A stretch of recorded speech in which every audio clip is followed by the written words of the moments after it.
Hi, and welcome to Toolin Around. My name is Andy Bumatai, and I'll be your host. And in this episode, I'll be recapping an 1,800-mile motorcycle trip I took right after this.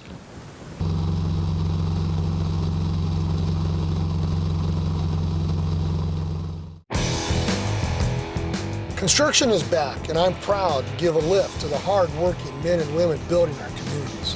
I'm Doc Bailey of Doc Bailey Cranes and Equipment, a 25-year industry veteran providing cranes and bucket trucks. We are always reliable, always confident, and if there's a problem, we'll never leave you hanging. We service everything we rent and provide some of the best operators. So call Doc Bailey, 888-DOC-BAILEY or 888-DOCBAILEY.com. Welcome back. In this episode, I'll be recapping a motorcycle trip I took through Nevada, Utah, and California. Now, I've tried to shoot this a number of times and it keeps being 20 minutes because I add too much detail. So bear with me if I yak on a little bit because it was such a fun trip. Now, primarily, the purpose of this trip was to do stand-up comedy shows in Vegas and 2 in California. But I thought, what fun to do it on a motorcycle, right? So here's how it went. I flew into Las Vegas. I stayed at the California Hotel, which they renovated, by the way. Rooms are really nice now. Anyway, I met there with my new manager, Clyde Tiger Shirai. And before we did the show in the Ohana room there in the California Hotel, I did that, by the way, with Mel Kabang, Kento, and David Lee. And we sold out the room. What fun. More local people in that show than I get in Waikiki when I'm here. Anyway, the reason I was there primarily, again, to do stand-up, but also Tiger was going to introduce me to DJ Ashbaugh. You probably know him as the guitar player for 6 a.m. He's a real rock star guy and a wonderful person, such a nice guy, really. And I have a movie idea that I thought he might be good for. So Tiger introduced me, we got along great, and he's interested. So now I just have to do the find a writer, producer, director, and all the other stuff. Oh yeah, and the money. But he's attached to the project, so that was worth the trip right there. Now, after the stand-up show, I went to Utah. I don't know, it's 4.5 hours to St. George to interview my good buddy Tyler, better known as Everride, on the motovlogging circuit. Now, he's had some medical issues, and I went there to talk to him about that, but also his creation of what he calls the Moto Mansion. Now, this is a bed and breakfast designed for motorcyclists. Now, you don't have to be a motorcyclist, but if you are, especially if you're into adventure riding, he's got motorcycles, some of the best riding literally in his backyard there. So check that out. It's Everride ADV on YouTube. So I was there one night and stayed at the Moto Mansion, and then the next morning rode from St. George, Utah to Torrance, California. Now that's about, I don't know, 7 or 8 hours, and everybody thought that I was nuts. They said, you'll be going through the desert at the hottest part of the day. And in true defiant biker fashion, what I did was stop in the middle of the desert, get off my bike, and dance. Yeah, dance. Here's the video.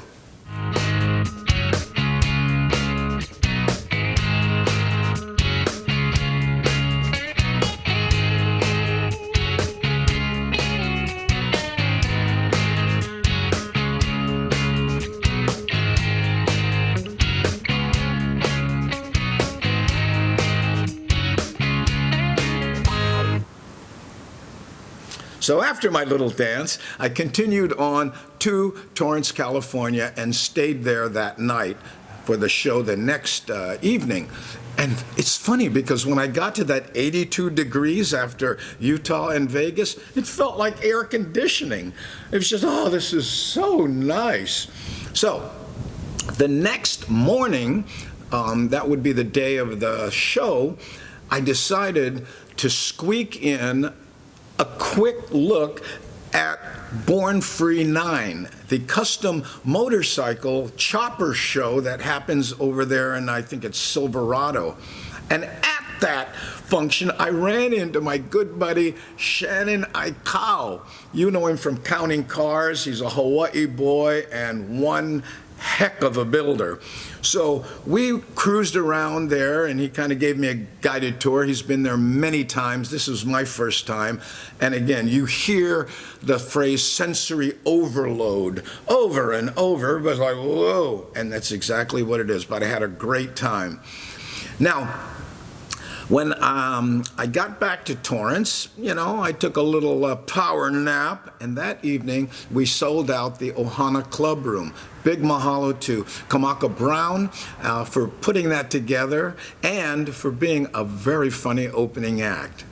Now here's where better planning might have been a good idea. The next morning, I rode to Napa, California for a show at the Napa Blue Note. But that meant I had to ride for, I don't know what it was, 8 or 9 hours, and then check into the hotel, power nap, and go to the show. Yeah. Now, I would have loved to do 101 and take a little more time and enjoy the ride, but no, I had to do I-5 the whole time. And I did take a little break and stop and enjoy the robust aroma of that feedlot that's about halfway through. Yeah, here's the video. I'm about halfway between Torrance, California and Napa, again, doing a show up there at the Blue Note. And I would have preferred to take 101, more scenic, a lot more fun. But I gotta get there, and I-5 is so much faster. And one of the features of I-5 is you pass this giant feedlot here that, where they raise the cattle. And I tell you, be glad you're not watching Smell-O-Vision right now, because OMG. And it's kind of sad in a way, because some of these cows back here next week will be quarter pounders with cheese. Yeah. Now, when I got to Napa, I checked into the hotel, and it was really gusting. Okay. Little side note here. I rode a Harley-Davidson Street Glide for about 6 months and enjoyed it. And when I rode the Road Glide, which the difference is that the Street Glide has the fairing attached to the handlebars, and the Road Glide, the fairing is attached to the chassis. So when you turn the handlebars, the fairing doesn't move, right? And I always thought, there's no real difference, until I got to Napa on the Road Glide. There were gusting winds, and instead of trying to turn the handlebars, it just kind of tried to move the whole bike. And that, finally, to me, I went, oh, I get the idea of the fairing on the chassis. Yeah, excuse me. So, let's see, where was I? Oh, okay. Oh, weird thing up in Napa. My mom shows up at the show. My sister drives her the 2.5 hours from where she lives up there near Chico. And my sister and my mom, who has diabetes and doesn't see well now, so she wants to be right dead center front row. Do you know how weird that was, to do stand-up comedy with your mom right in the front row? I mean, I can't tell you how often I would do things like, okay, when I was in high school, I used to cut out I would think of cutting out of school, but I never did. I always went to every class. But what a great night.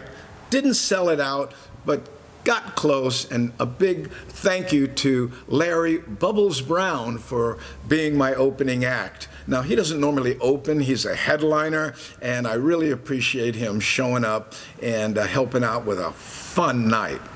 So, after that show and spending some time with my mom and talking to the people in the audience, the next morning, I hit it to Bakersfield because I didn't want to do the whole through the desert thing again. So I stayed in Bakersfield for one day. Beautiful Bakersfield. Oh my goodness. If you like the view of 18-wheelers. But it was actually very interesting. I stayed there just the night.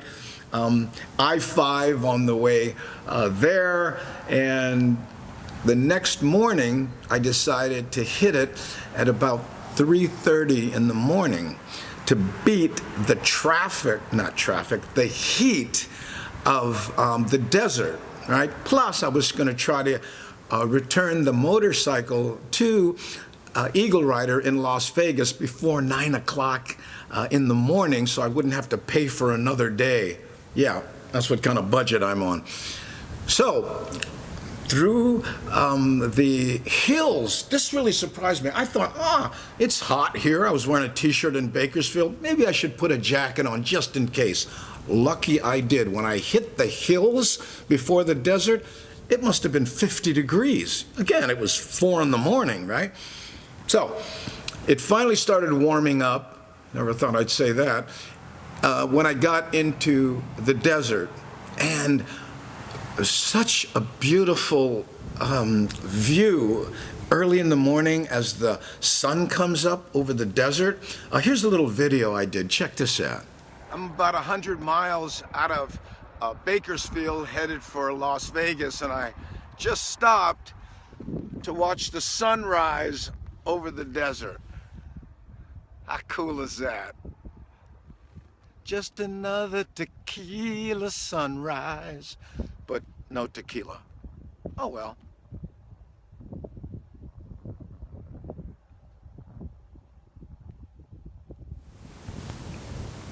So then I continued on through the cooler desert and got to Eagle Rider, Las Vegas, 10 minutes to 9.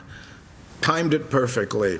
So my manager, Tiger, picked me up there after dropping off the bike. And again, big thank you to Cycle City here in Honolulu. Tim, great idea to do the Eagle Rider piece. Wow. So we went and had breakfast, and I did this little video at the IHOP. So having breakfast here at IHOP, I figured that's appropriate because I have an iPhone and an iPad, so why not eat at IHOP? Yeah, I know, silly, but when you get in the habit of doing these Instagrams, by the way, thank you for everyone, thank you to everyone who followed me on Facebook and Instagram. I intend to do more of this, and I have another trip planned for October, so we'll see if that happens. But after breakfast, hung out with Tiger a little bit. We talked shop, and then he took me to the airport, and big mahalo. A lot of mahalos in this one, I know. But Vacations Hawaii, Omni Air, Gladys and Jane, who just buffed me out on the flight. Thank you so much. What fun. We're going to do it again. So there you have it. I hope I didn't yak on too long, and thanks for watching.